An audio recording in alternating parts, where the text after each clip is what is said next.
Gracias a tu apoyo, en Abusat Shriners podemos devolverle la sonrisa a muchos niños panameños. Queremos seguir ayudando para que más niños panameños sigan sonriendo. Apóyanos con tu donación a través de Yapi. Abusat Shriners. ¿Acabas de terminar tu carrera en producción de televisión y buscas un lugar donde comenzar tu práctica profesional? En Hispania estamos abriendo nuestras puertas para que des ese primer gran paso en tu carrera. Sumérgete al mundo real de la televisión, colaborando en la producción de noticieros, programas originales y eventos nacionales. Aquí no solo aprenderás, pondrás en práctica todo lo que sabes junto a un equipo de profesionales. Recibe mentoría directa, involúcrate en proyectos reales y construye tu experiencia en un canal que apoya el talento nacional. Si tienes pasión y creatividad, Hispania es el lugar para ti. Aplica ahora y comienza tu aventura en la televisión.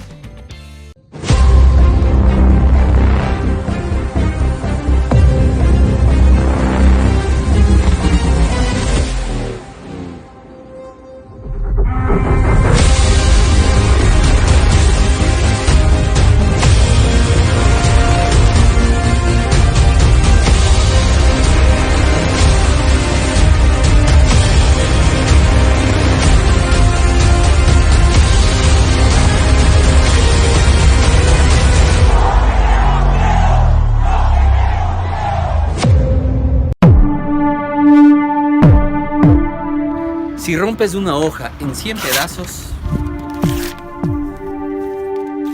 y lanzas al viento,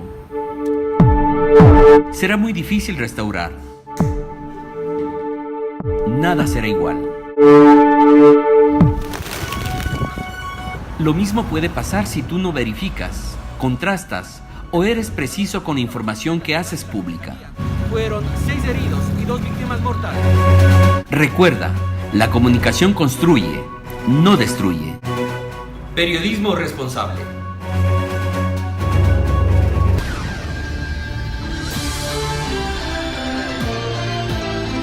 José Miguel comenta, con análisis, opinión, entrevistas, periodismo independiente, promoviendo los derechos humanos, con el periodista José Miguel Guerra. Mis amigos, muy pero muy buenas, bienvenidos todos y cada uno de ustedes a la sintonía de nuestro programa José Miguel Comenta. Y bueno, agradecido a todos ustedes por su sintonía en Hispania, en la gran cadena exitosa, en YouTube, en Facebook, en la X y también en Instagram. Muchas gracias por estar con nosotros y dejarnos saber sus comentarios, su participación ciudadana y darnos pues datos también, corregir cuando estamos equivocados y todo eso. Así que muchas gracias por estar con nosotros. Y yo quiero pues como les decía ayer, pues hoy es un programa especial de muchas notas que se nos van quedando porque nos vamos metiendo en el día a día, y aunque uno trata de poner el programa en análisis de contenido informativo, pues hay mucho material de las fuentes que la estamos buscando y realmente tienen interés, son de interés y de perspectiva y también de culturizantes, para decirlo así, en el argot de que conocemos las realidades de otros lados. Porque, para ponerles un ejemplo, pues aquí en Panamá somos muy, muy dichosos. Primero porque tenemos una agua increíblemente rica, con mucho contenido y muy barata, realmente barata. Pagamos, en el caso mío, ni siquiera he ido a ponerle el descuento de persona de la tercera edad a mi contrato, porque claro, es un dolor de cabeza llegar a la agencia del IDAN. Pero hasta eso, son $7, $8 cuando mucho, lo que pagamos de agua, y otros $7, $8 de la tasa de aseo. Entonces, realmente es bien barato. Cuando mi hijo vivió en Bogotá, pagaba $100 y pico por el agua, que no hay. Y no era confiable, había que comprar agua embotellada para poder tomarla. No hay un país en Latinoamérica que uno se atreva a abrir el grifo. Después de probar el agua de Panamá, no hay ninguno que uno se atreva a abrir el grifo y tomar agua. Eso, de verdad, en los países que he estado, es de terror. Es de terror solamente sentirlo del grifo y el agua, por lo menos me pasó en Cuba, me pasó que de verdad era terrible, era ver el color que era, terrible. Y así, o sea, en México ni siquiera te la pienses, ni el agua embotellada siquiera, te la pienses, y por decirle en otros países. Así que, pues uno va teniendo esa consideración y el entorno, ¿no? Cómo nos lleva a nosotros a tener esa concienciación de lo que tenemos. Donde aquí hay ríos que tienen 4 o 5 represas que producen electricidad, pero también hay mucha gente que no recibe el servicio de agua potable. Hay mucha gente que está pues apartada de los lugares donde está ese expendio, y es una situación que aquella promesa de Juan Carlos Varela, de agua para todo el mundo y cosas así, que le traen acero, no sé cómo era la cosa, pero era una promesa así. Pero sí, esas son las cosas que debemos aterrizar. Eso es lo que debemos aterrizar. No podemos estar saltando de una a otra y teniendo una lista de 100 pendientes y tratando de arreglar. Con que se concentren en una sola. Con que se concentren, por lo menos el Ministerio de Educación, si se concentrara en eliminar las escuelas ranchos, sería fantástico que ya en este país se erradicara por siempre las escuelas ranchos. Pero no, apuntan para todos lados y todos lados queda embarrado en todo y no se aterriza en nada. Pero bueno, quería pues en esta serie de especiales, de reportes especiales, quiero hablarles un poco del reporte sobre el agua en Colombia, en Bogotá para ser específico. Un día más de racionamiento de agua en Bogotá. En la casa de Andrea Nieto, cada olla disponible, cada taza libre se convirtió en una pequeña reserva de agua. Durante el Día Internacional del Agua, ella no tendrá acceso a este servicio. Corte va de 8 de la mañana a 8 de la mañana del día siguiente. Nosotros nos las quitan 8 de la mañana o 9 de la mañana y nos llega al día siguiente a las 6 de la tarde. O sea, estamos prácticamente 2 días sin agua. Bogotá vive hace casi un año una serie de racionamientos de agua. El estado de las tuberías hace que al regresar el servicio el agua esté mezclada con residuos. Por ejemplo, tú llenas una olla y se ve blanca el agua y al ratico se pone amarilla. Ya no se puede usar. Entonces toca dejar botar esa y ponerla otra vez y ahí sí ya vuelve y sale, pero se demora siempre para que salga purita otra vez, si no sale amarilla. La temporada de lluvias ya llegó a la ciudad, pero aún no se sabe cuándo terminará el racionamiento de agua. Los expertos consideran que la medida ha logrado estirar las reservas. Estábamos consumiendo al inicio del racionamiento 19 metros cúbicos por segundo aproximadamente, y logramos bajar a 16 metros cúbicos por segundo. De esos 3 metros cúbicos por segundo que hemos bajado, yo consideraría que gracias al racionamiento pueden ser 1.5 metros cúbicos por segundo, la mitad. La otra mitad es gracias a la conciencia ciudadana de ahorro de agua. Los esfuerzos que ahora se harán desde este laboratorio incluyen revisar el plan maestro de atención de fugas que tiene la ciudad. 37% del agua que transporta la empresa pública Acueducto no llega a su destino. El proyecto en que estamos trabajando en este momento vamos a revisar esa cifra, pero esta fue estimada por la empresa de Acueducto Bogotá. Esa es la cifra gruesa que incluye muchas diferentes partes o componentes de las pérdidas que se tienen en un sistema de distribución de agua potable. Un equipo de 34 expertos entregarán un plan detallado para que el acueducto sea más eficiente. Las pérdidas se dividen en dos. Están las pérdidas técnicas y las pérdidas comerciales. Por un lado, las pérdidas técnicas, que también se conocen como pérdidas físicas, son la tubería se rompió. Y eso pasa porque la tubería es muy vieja. Si nosotros tenemos un acueducto que construimos hace 60, 70 años, es común que las tuberías se rompan. El acueducto y los expertos consideran que uno de los problemas que deben resolver son las conexiones ilegales o las alteraciones intencionales a los medidores de agua. Son muy pocos las personas naturales que hacen eso. Es mucho más personas jurídicas, altos consumidores, que tratan de ahorrar en su factura de agua. No es ahorrar agua. La instalación de tuberías nuevas, medidores modernos y el control sistematizado de las conexiones pueden ayudar a Bogotá a estirar aún más sus reservas de agua. Bueno, y así están ellos. Y realmente cuando uno está por allá, pues es muy bonito y todo, y que tiene un clima fresco y una vegetación impresionante, pues hay que ponerle atención al ser humano, a la vida humana, que sin agua no hay vida. Allí es el punto. Y acá tenemos que replicarlo y pues tomarlo como consideración, más allá de un edificio gigante, más allá de la modernidad, es simplemente que la gente tenga agua. Ese sería. Bueno, y el pasado 1 de abril, pues se cumplió un aniversario más de aquellos valientes que entraron a la Embajada de Perú y se asilaron en la Embajada de Perú en La Habana y que agarraron al comandante en jefe con los mangos bajitos y él pensó que era poquita gente la que se iba a ir y en un lapso muy corto ya más de 100 y pico mil de personas se habían lanzado para irse para Estados Unidos. Él trató de contrarrestar eso limpiando las cárceles y los manicomios para mandar pues sus despojos y hacer ruido sobre esta situación. Pero pues, otro aniversario más de lo que fue el éxodo del Mariel. Era la tarde del 1 de abril de 1980. Un ómnibus de pasajeros penetra por la fuerza al interior de la Embajada de la República del Perú en la ciudad de La Habana. Se produce la irrupción por la fuerza en la Embajada del Perú de un ómnibus de la Ruta 79 marca Leyland y se desencadena un tiroteo por parte de las postas cubanas.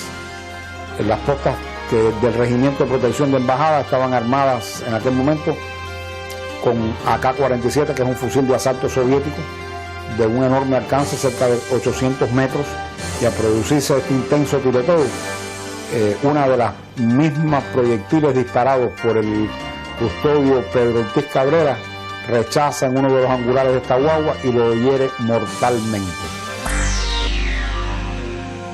Ante la negativa del gobierno peruano de quitarle el amparo diplomático a este grupo de personas y escudados en la muerte del joven custodio cubano, el propio Fidel Castro ordena eliminar la custodia de la sede, suponiendo que solo entrarían a la misma 300 o 400 personas.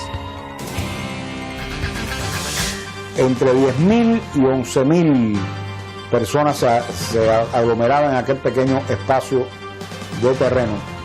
Había personas en el techo, había personas en la botija de adorno del jardín, en la perrera, encaramados en los árboles. ¿Qué hacer con las personas que permanecían dentro de la embajada peruana? Napoleón Vilaboa, un exiliado cubano residente en Miami, había sido miembro del ejército rebelde y expedicionario de Bahía de Cochinos. Vilaboa estaba de visita en La Habana. En conversaciones con el comandante René Rodríguez Cruz, exdirector del Instituto Cubano de Amistad con los Pueblos, Vilaboa le propuso la solución para que el régimen castrista saliera de esta crisis.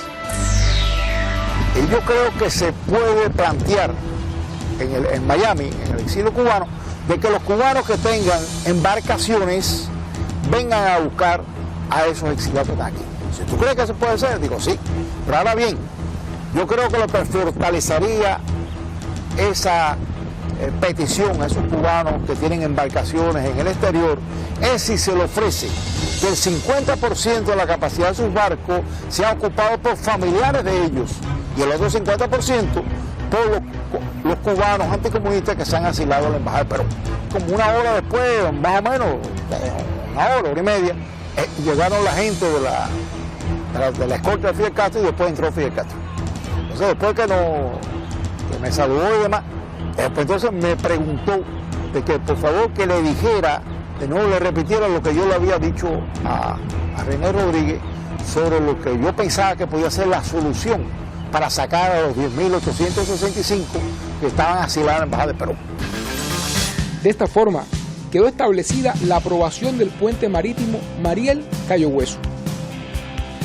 Pocos días después, Napoleón Vilaboa recogía a los primeros cubanos y los transportaba hacia la libertad. Según el reporte oficial emitido por la Guardia Costera estadounidense, fueron censadas 124.776 personas, de las cuales el 60% eran hombres, un 22% mujeres y el resto menores de edad. La edad promedio de los inmigrantes osciló los 25 años, o sea, personas que habían crecido con la Revolución Cubana. Bueno, esa es parte de una serie de reportajes sobre ese tema que están allí en el web de TV Martí, y realmente impresionante porque eso no se le dio mucha cobertura en el mundo. Había mucho beneplácito, muchas cosas que se manejaban con relación a la dictadura cubana, que se le trataba con guantes de seda, pero que sí pasó, la gente se le fue, cerró eso abruptamente porque fueron demasiados en tan poco tiempo que se querían ir del paraíso. Entonces era una mala publicidad. Y hablándoles de paraíso, pues es evidente, estamos a unas vísperas de la Semana Mayor para nosotros los creyentes, y pues hay de todo, ¿no? Desde La Pasión de Cristo de Mel Gibson, que es la obra maestra y la obra cumbre heroica de Jesús, a pues muchos lugares, pero sobre todo, que no hay aquí en Panamá, pero que pudiera ser un museo de la Biblia. ¿Se imagina un lugar donde pueda adentrarse y revivir diferentes etapas del paso de la humanidad en la tierra? De hecho, experimentar la vida en los tiempos de Jesús de Nazaret. Ese lugar existe y es el Museo de la Biblia. Luego de pasar a través de su majestuosa puerta de bronce de 12 metros de altura, en el museo se pueden encontrar artefactos de hace miles de años que le ayudarán a tener una idea clara del mundo antiguo. Hay elementos grandes y muy pequeños, como este pergamino hebreo de bolsillo. Entonces, con las rutas de la seda atravesando Asia Central y Medio Oriente durante más de 1000 años, y todos los pueblos del mundo convergiendo en una ubicación central como Afganistán, este tipo de libro, por su tamaño, probablemente era con lo que se viajaba. Así, un comerciante o una familia que trabajaba a lo largo de las rutas de la seda tal vez viajaba con oraciones y textos litúrgicos específicos que querían llevar consigo. Hecho completamente de piel animal, ha perdurado más de 1300 años. Cada página, cada folio, cada trozo de pergamino del manuscrito está hecho de piel de oveja. Por lo tanto, el hecho de que estuviera protegido de la humedad, de la luz del sol y este tipo de cosas es la razón por la que sobreviven manuscritos como este. Y no hay muchos códices, cristianos, judíos, musulmanes o medievales de este periodo que hayan sobrevivido. Y aunque su contenido es muy antiguo, el Museo de la Biblia es atractivo para todas las edades gracias a la tecnología que ofrece una experiencia inmersiva. Y aunque gran parte de las exposiciones gira en torno al texto sagrado de la Biblia, el lugar también está pensado para personas sin doctrinas. Aquí en el Museo de la Biblia decimos que independientemente de si vienes con fe o no, hay muchos objetos que te fascinarán por el significado histórico que tienen y por la exhibición. Así que sí, la historia ha estado presente todo el tiempo, ya sea que tengan fe o no. Otro ejemplo estaría en este nivel donde tenemos el piso de mosaico que fue descubierto en Israel y que fue hecho por un centurión romano. Y allí tenemos muchas inscripciones que hablan sobre las mujeres, y el papel de las mujeres es otro objeto histórico importante. Cientos de colecciones, rollos de la Torá, pergaminos hebreos antiguos y la primera versión de la Biblia del rey Jacobo o King James Bible, artículos de gran importancia histórica para el mundo anglosajón, forman parte de este museo. Hallazgos arqueológicos que no solo se vinculan a la fe, sino a las costumbres y la evolución de las civilizaciones.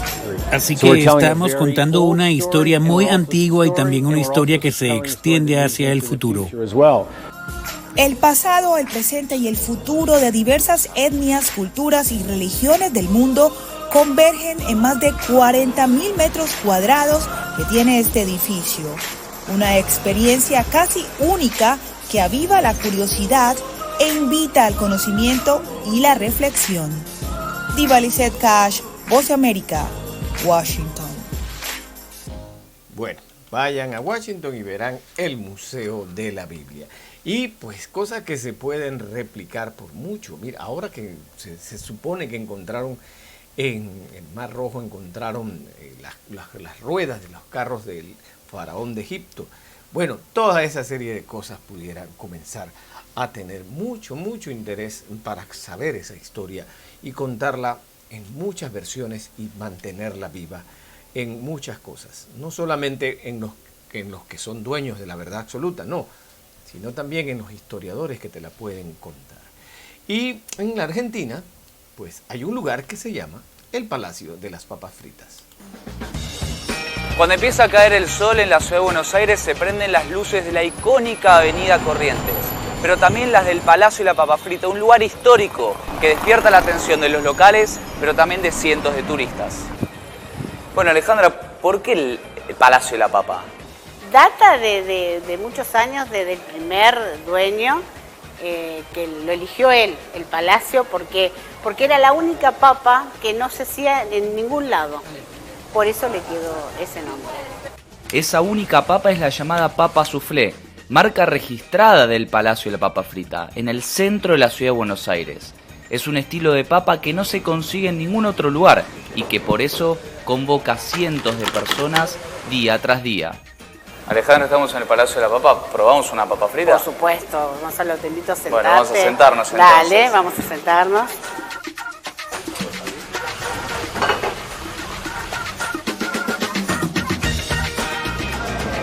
Esta es la famosa papa soufflé. Es la más vendida. La especialidad de la casa. ¿Sale mucho?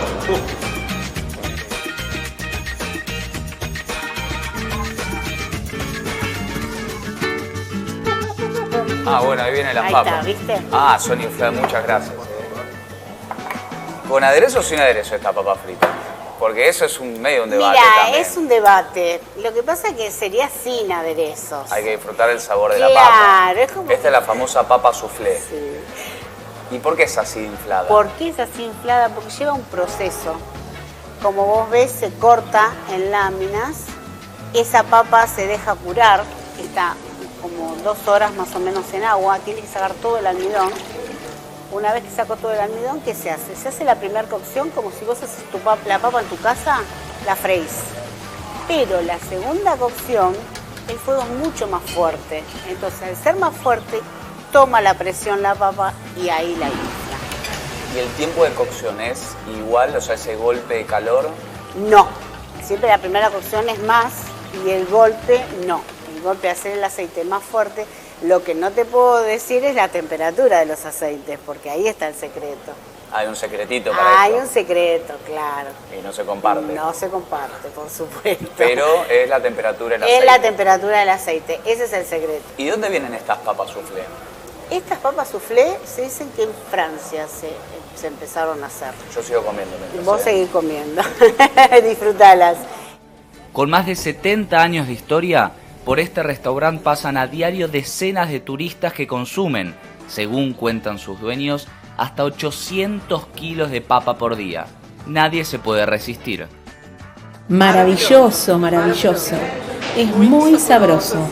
Diferente de la papa normal. Es bien diferente. Estuvimos aquí en este mismo lugar años atrás. Y ahora que estamos visitando Buenos Aires nuevamente, queremos venir aquí para repetir este plato. Lo recomiendo. Y así como los tangos, vinos y carnes, la papa soufflé también logró convertirse en una marca registrada, por lo menos en este icónico rincón de la ciudad de Buenos Aires. Gonzalo Báñez Villar, Voz de América, Buenos Aires, Argentina. Bueno, pues ya tienen una receta. Lo interesante sería saber el tiempo de cocimiento, así que eso es ensayo y error para sacarlo así. Y hay un 2-3 del cambio climático y la gente se está preparando, de verdad le están poniendo atención o le están jugando la pacheca? Le llaman la Biosfera 2.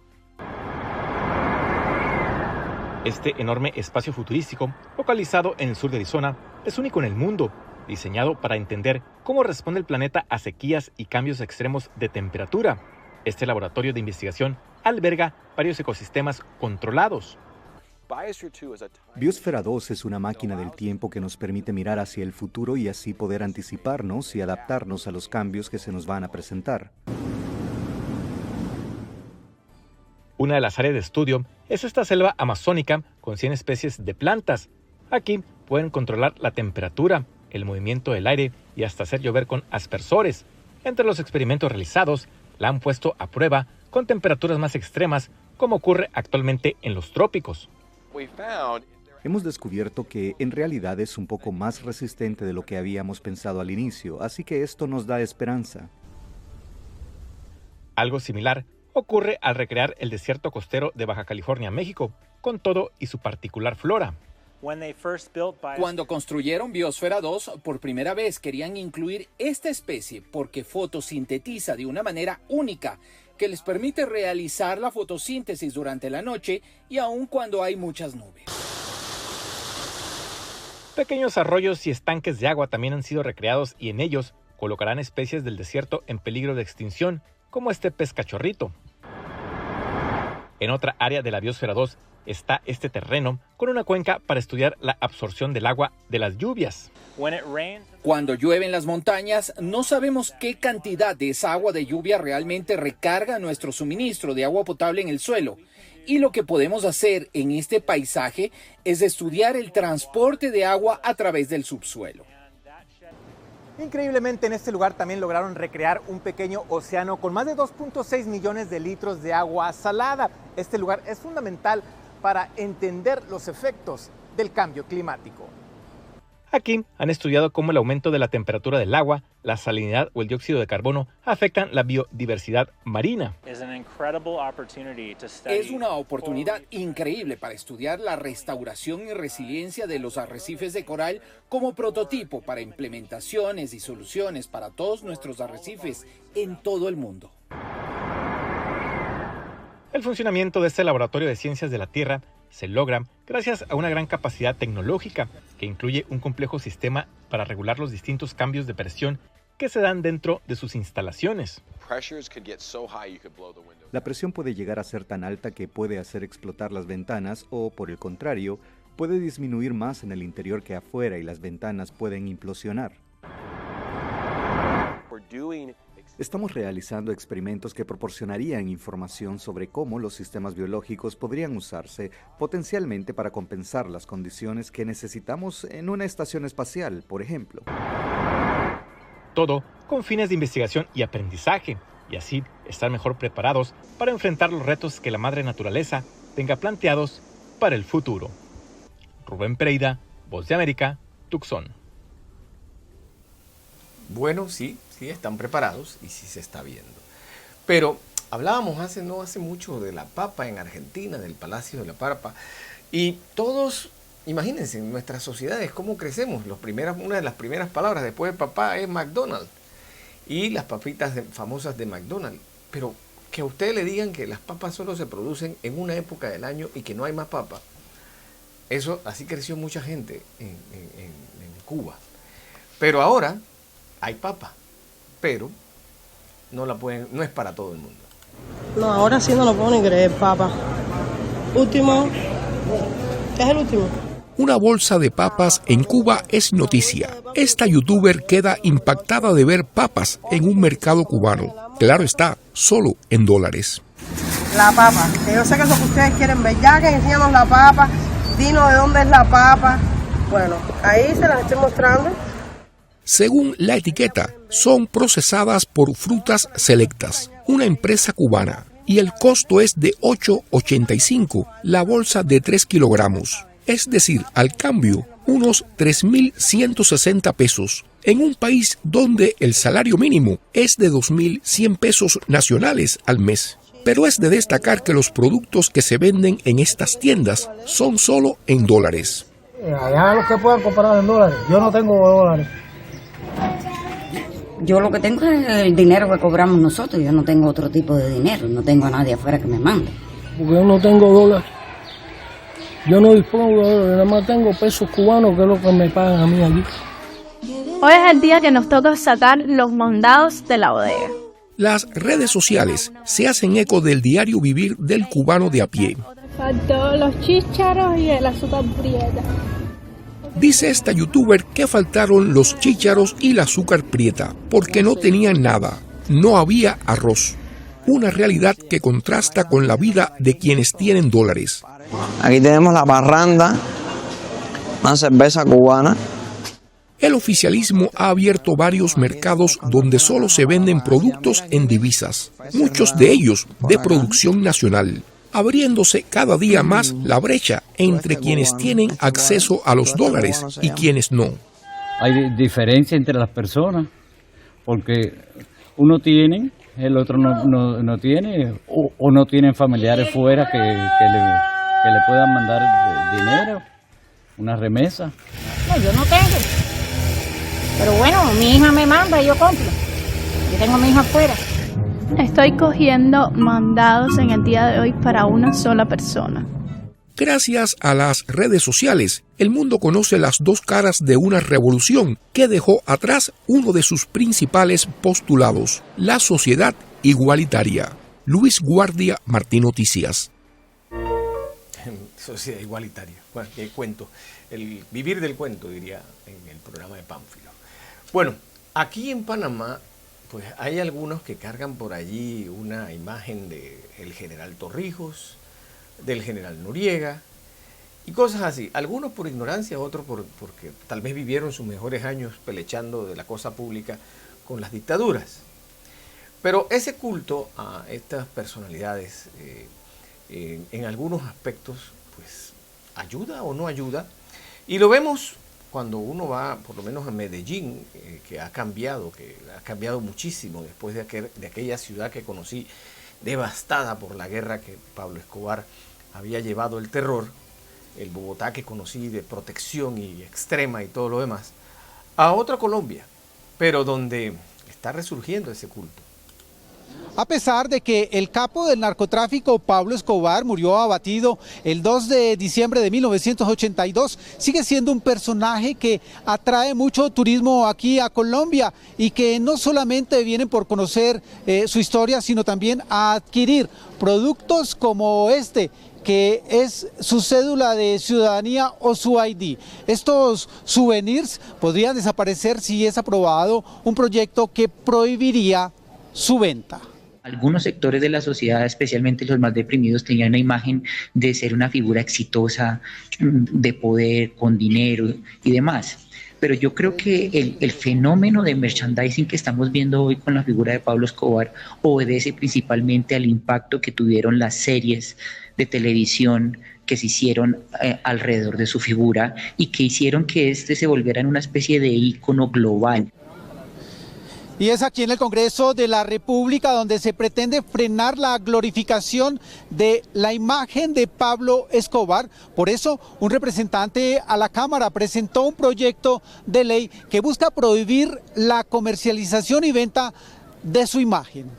Busca prohibir el porte, comercialización, distribución de todo tipo de artículos, souvenirs, y que aunque no queremos silenciar la historia, pues lo que pretendemos es que logremos dar un salto y logremos identificarnos con lo que realmente somos. Es que somos mucho más que la coca, Pablo Escobar, el narcotráfico. Un proyecto de ley que, de ser aprobado aquí en el Congreso de la República, tardaría por lo menos 1 año y medio. Una propuesta que sigue generando debate y controversia entre los mismos comerciantes de esos productos. Sí, claro, se va a bajar la venta. Nos afecta. No, pues ahí no, porque ya tocaría vender otra clase de mercancía. No todo lo que él generó fue malo, pero causó mucho problema y mucha tristeza de muchas familias. Pero miren, la imagen del capo no solamente se comercializa en esta clase de souvenirs, también en productos como estas camisetas. Y nosotros aquí en La Voz de América llegamos hasta la Comuna 13 de Medellín, que fue la cuna de sicarios de Escobar. Allí diariamente llegan cientos de turistas, no solamente en busca de estos productos, sino también en la historia del capo.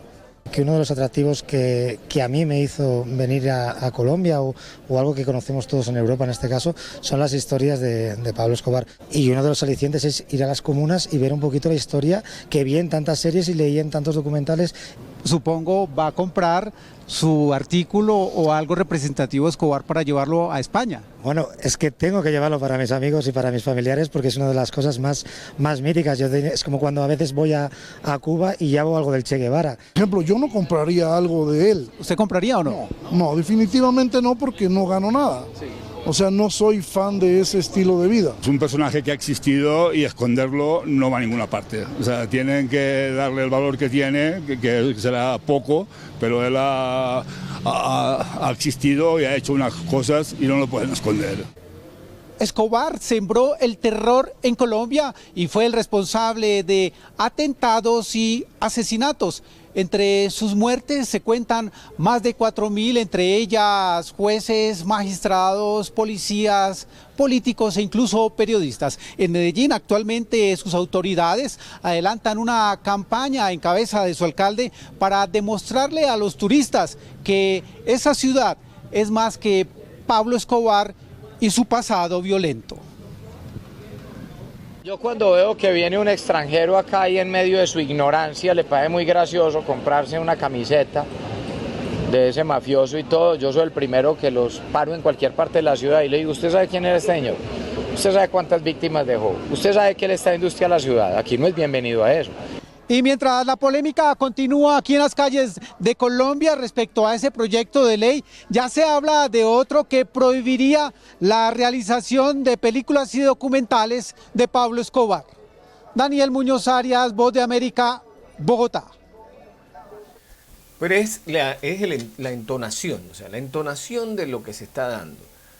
Hablar del primer narcoterrorista que mató a más de 5.000 personas, produjo el caos y pues todo lo que, la cantidad de muertes a través de sicariatos y bombas y todo lo que hizo, es lo que hay que ponderar. No idealizarlo, no salir como la señora y que bueno, hizo cosas buenas, que regalarle unas casas, porque es que el pensamiento es que son los gringos los que usan la cocaína, él nada más se las ponía. O sea, en la ignorancia, cualquier idiota te dice eso, cualquiera te da esa respuesta. Pero es de verdad, o sea, glorificar a un narcotraficante, glorificar a Noriega, un sátrapa como ese. El mismo Torrijos que montó en un helicóptero a un cura y lo mató en estos días que estábamos celebrando, conmemorando pues la desaparición y celebrando la vida de Rita Walsh, una joven de 17 años que Torrijos mandó a matar simplemente porque se oponía a él. Esa es la sangre de la que estos sátrapas cargan en sus manos, que puedes haber hecho 100.000 cosas buenas, pero esas malas pesan mucho más. Entonces eso realmente hay que tomarlo en mucha consideración. Bueno, y para los que no tienen mucho dinero para ir hasta el Medio Oriente y montarse en camellos, pues pueden ir por México, que por allá ya los tienen. A solo unos metros del Océano Pacífico, este grupo de camellos descansa de su jornada laboral. Estos animales llegaron a Los Cabos en 2018, como resultado de ciertos cambios en la legislación mexicana para convertirse en una de las atracciones turísticas de mayor demanda que ofrece este destino de la península de Baja California Sur. Aquí en México sucedió un tema, las autoridades federales prohibieron que los circos tuvieran animales. Al tener esa prohibición, los dueños de los circos no sabían qué hacer con sus animales y muchos de los camellos acabaron en ranchos o en instalaciones protegidas como estas, donde tenemos esos animalitos. En febrero de 2021 nació el primer dromedario de la zona, un albino de 35 kilos y algo más de 1 metro de altura. Fue bautizado como Pumba, hijo de Gaga, y vive aquí, en el rancho San Cristóbal, junto a otros 9 camellos. Somos, no te voy a decir que el único, pero sí uno de los principales ranchos que reproducen camellos en México y aquí en Los Cabos. Aunque muchos creen que los camellos provienen solo del Medio Oriente y el norte de África, su verdadero origen está en Norteamérica. Es decir, México, Estados Unidos y Canadá. Aquí se origina la especie. a través del tiempo, las condiciones climáticas en esta parte del mundo dejan de ser buenas para los animales y los animales empiezan a migrar. Así como hay una teoría donde dice que el ser humano atraviesa el estrecho de Bering y llega a Norteamérica, lo mismo sucede por el sentido inverso y con los camellos. Debido a que su participación en actividades turísticas y recreativas ha generado cuestionamientos sobre el bienestar animal, empresarios dedicados al cuidado y manutención de estos ejemplares aseguran que aplican estrictas medidas que garantizan su bienestar. No solamente que se lleven la experiencia de montar el camello, sino que sea una experiencia que abarque muchas cosas, como que vean las áreas como las tenemos, que vean que tenemos un programa de reproducción, que vean que los camellos hacen todo de forma voluntaria, que vean que hay un refuerzo positivo para el ejemplar cada vez que hace alguna conducta, que tienen un área grande donde pueden vivir, tienen sombra, tienen suficiente agua, suficiente comida. Cada camello trabaja un máximo de 80 minutos al día en intervalos de 20 minutos. Además, el peso de los turistas se distribuye según la complexión de cada animal. Paula Díaz, Voz de América, Los Cabos. Bueno, ya saben, los gorditos pues vamos a tener problema en eso de montar camellos. Y bueno, algo que nos da a todos es la andro y la meno, y aunque yo le digo a mi esposa que es la más porque no se acaba nunca, es la menopausia y es una situación de la vida misma. ¿En qué piensan las mujeres cuando escuchan la palabra menopausia? Vejez y calorones. Al menos esas fueron las dos principales respuestas que dieron 455 mujeres de Latinoamérica que participaron en la encuesta del proyecto Apenas 50. Una iniciativa que apunta a educar sobre este proceso biológico y a fomentar la empatía entre quienes están en el tránsito a esta etapa de la vida. Apenas 50 nació de una experiencia personal. En sus tempranos 40, la venezolana Mariana Caprile comenzó a experimentar cambios físicos y psicológicos que le hacían sentir que su cuerpo ya no era el mismo. Bueno, toda esta situación personal me hizo, por supuesto, emprender como la búsqueda de información de manera individual, hablar con quien tuviera la apertura para hablar, y ahí me empecé a dar cuenta de lo poco que se informaba, de lo poco que se visibilizaba la menopausia o este proceso femenino, y también, bueno, me di cuenta que muchas mujeres transitábamos esta etapa con muchas dudas. Un 61% de las mujeres latinoamericanas consultadas por Apenas 50 coinciden en que la menopausia es un tema tabú en la región. Es muy difícil cuando escucho que a mis pacientes les dicen tienes que aprender a vivir con eso. Hay pacientes que tienen una calidad de vida terrible, que dejaron de dormir, que empiezan a tener crisis de pánico que nunca habían tenido y que le digan tienes que aprender a vivir con eso.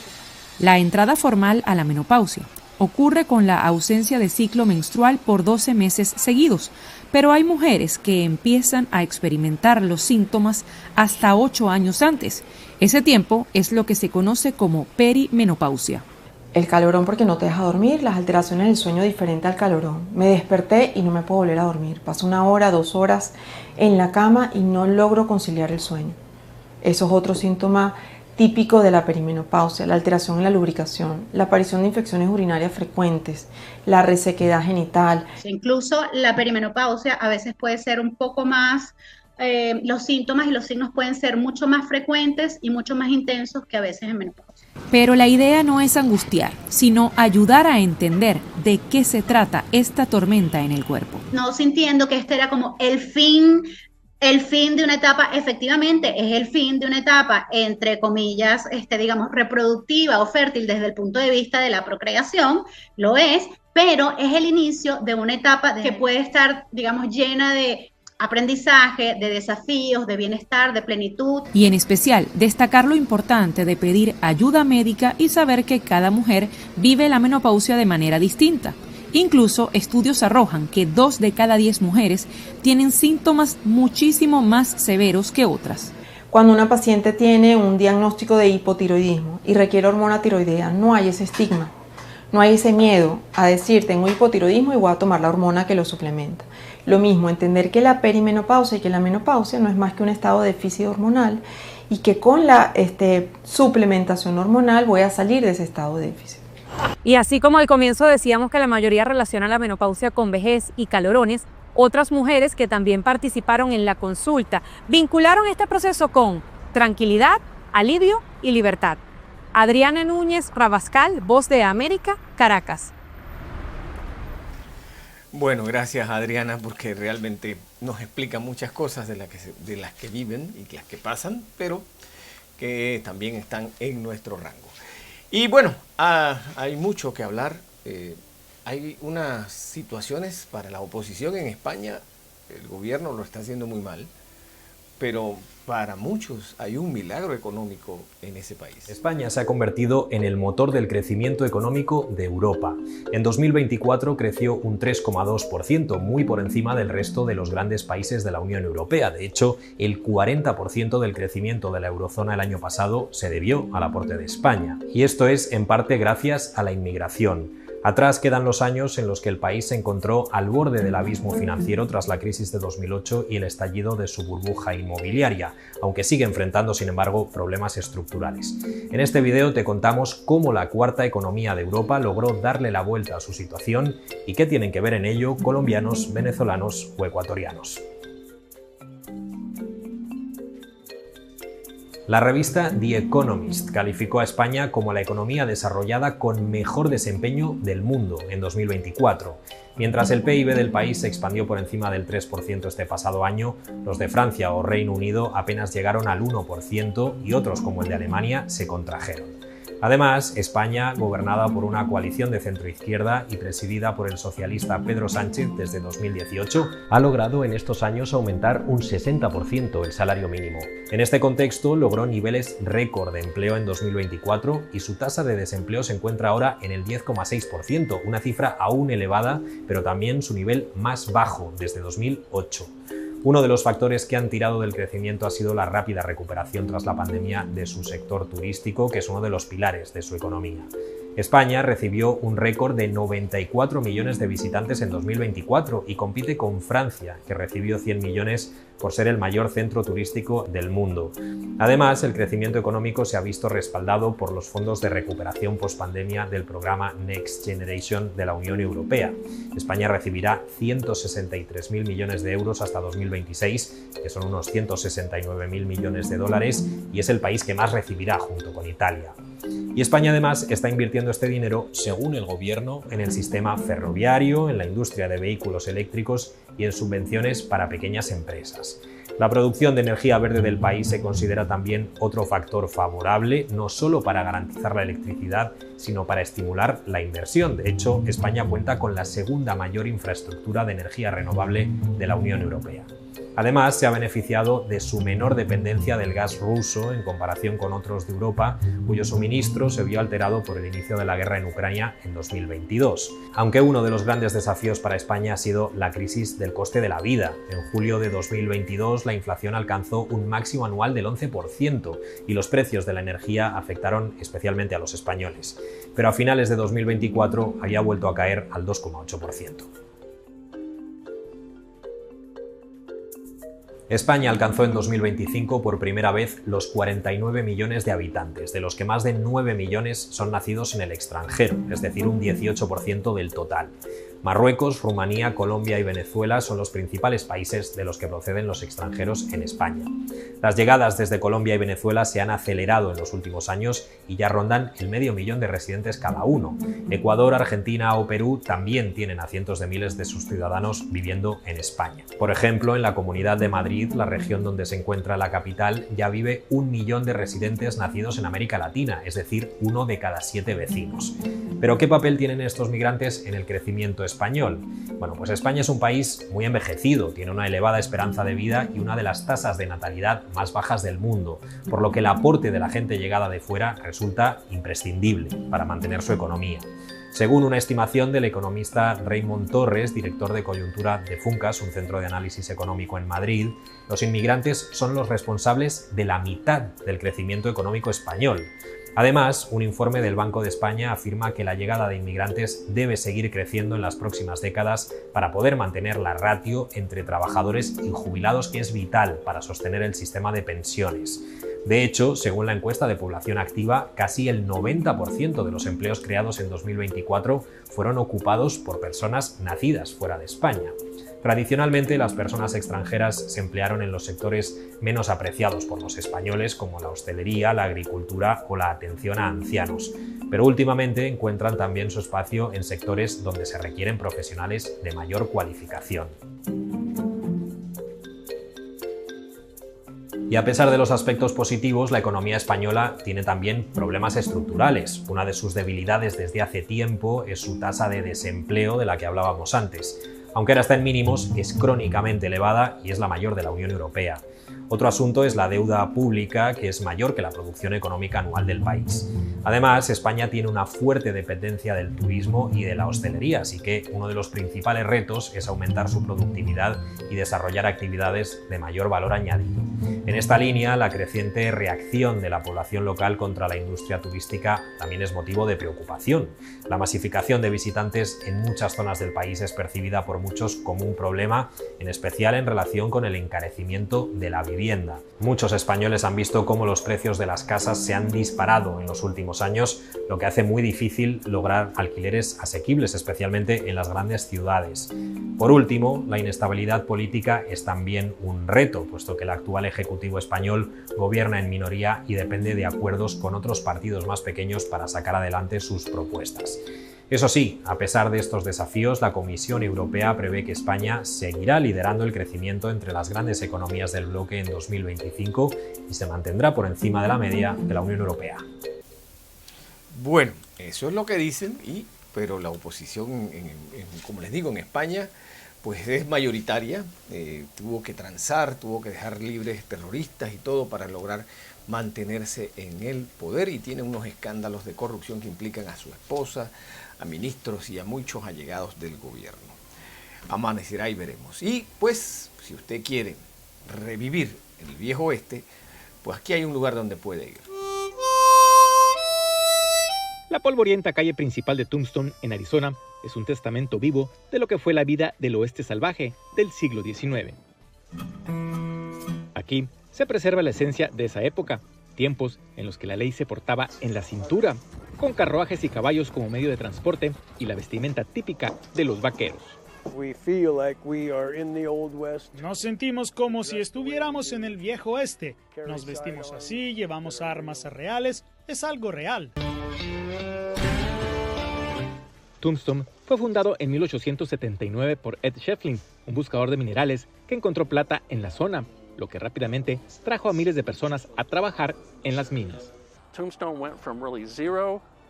Tombstone pasó de 0 a entre 10 y 15 mil personas en tan solo unos pocos años debido a las minas de plata. Tanto fue su auge que llegó a ser conocida como el París del desierto, y con el aumento de sus habitantes y de otras actividades económicas surgió la demanda por entretenimiento. Así que había apuestas, prostitución, mucho alcohol, pero al mismo tiempo la ciudad crecía. También venían visitantes algo cosmopolitas. Y precisamente es el teatro de la jaula de pájaros o Birdcage, uno de los centros de juego y prostitución más emblemáticos. El edificio de aquellos años aún se mantiene original y hay quienes aseguran que los espíritus rondan. Como anfitriona del Tour de Fantasmas, he podido experimentar algunas cosas. Me han dado golpecitos en los oídos, han jugado con mi cabello y de hecho me han empujado levemente en las escaleras. Otro de los edificios originales es el de la Corte, construida en 1882. Aquí se llevaron a cabo varios juicios de gran relevancia, como el de 6 bandoleros que durante un asalto mataron a varias personas, incluyendo a una mujer embarazada. La historia cuenta que 5 fueron condenados a la horca y el sexto, John Heath, fue a prisión de por vida, pero el pueblo lo sacó de la cárcel y lo colgó en la vía pública. Aquí también fueron juzgados 3 revolucionarios mexicanos. Fueron acusados de violar las leyes de neutralidad de Estados Unidos y retenidos en la cárcel que estaría abajo de esta sala del tribunal. Esta histórica corte sirve en la actualidad de museo, donde se exhiben varios objetos originales que formaron parte del legendario Tombstone, como este piano que fue traído desde Boston. Uno de los principales atractivos de Tombstone es la recreación del legendario tiroteo ocurrido aquí en el OK Corral en octubre de 1881. Se trata de uno de los enfrentamientos más famosos y emblemáticos de la historia del viejo oeste. En este corral de ganado se vieron cara a cara un grupo de forajidos de una banda criminal de la época, conocidos como los Cowboys y funcionarios de la ley. La lucha duró alrededor de 30 segundos, se dispararon unos 30 tiros y resultó en la muerte de 3 de los maleantes. De este hecho nació la leyenda de los hermanos Arp, su amigo Doc Holliday y Ike Clanton, el jefe de los Cowboys. La pandilla estaba robando ganado en México y robando ganado aquí en los Estados Unidos y lo vendían en ambos lados de la frontera, y esto estaba causando muchos problemas internacionales. Tras la baja de la actividad minera en esta zona, Tombstone se convirtió en un pueblo fantasma alrededor de 1930. Tiempo después fue redefinido como un destino turístico. Actualmente cuenta con alrededor de 1.500 habitantes y recibe más de 500.000 de visitantes cada año. Es una forma de aprender de la historia. La historia es muy importante, aprendemos de ella y tratas de no repetir esos errores, aunque como seres humanos tenemos poca memoria y se nos olvida. Una manera de recordar que la época de duelos de honor y galopar de caballos no necesariamente son cosa del pasado. Rubén Pereira, Voz de América, Tombstone. El OK Corral, una serie de televisión muy exitosa. Y bueno, para estar en el final del programa tenemos, pues, ¿quién no ha oído hablar de Buenavista Social Club? Pero ahora en Broadway le hacen una obra.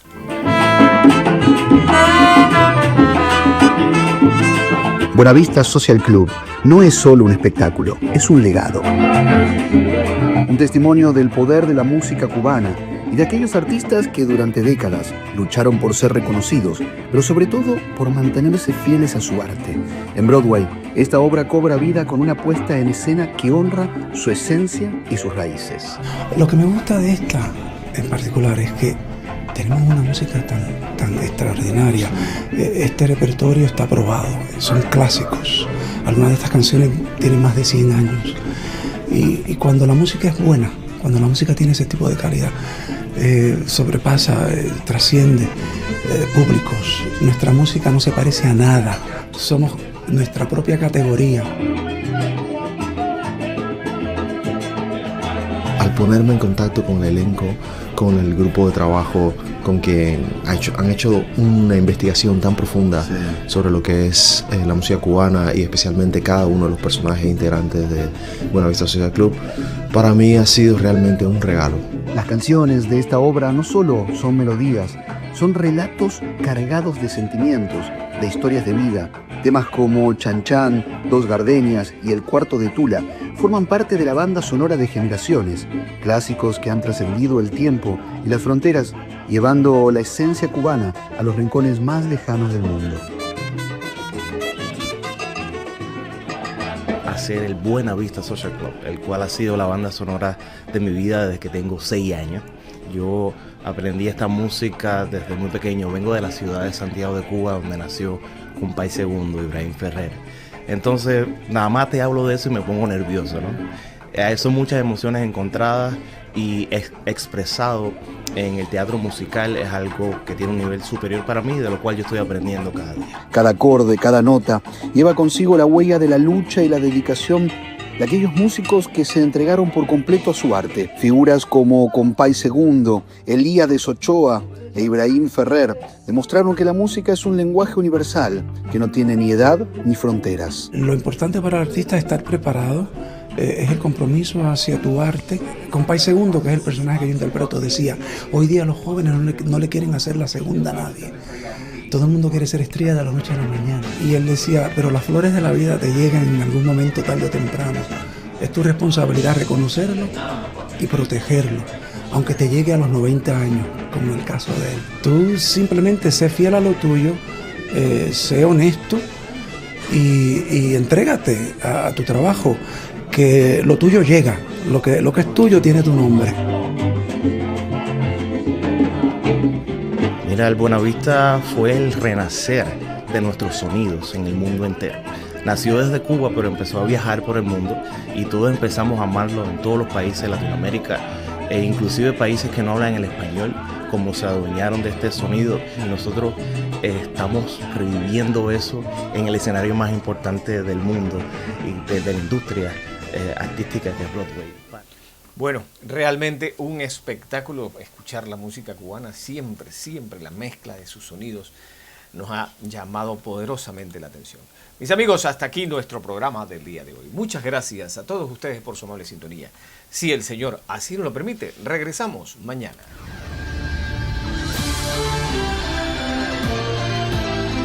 José Miguel comenta, con análisis, opinión, entrevistas, periodismo independiente, promoviendo los derechos humanos, con el periodista José Miguel Guerra.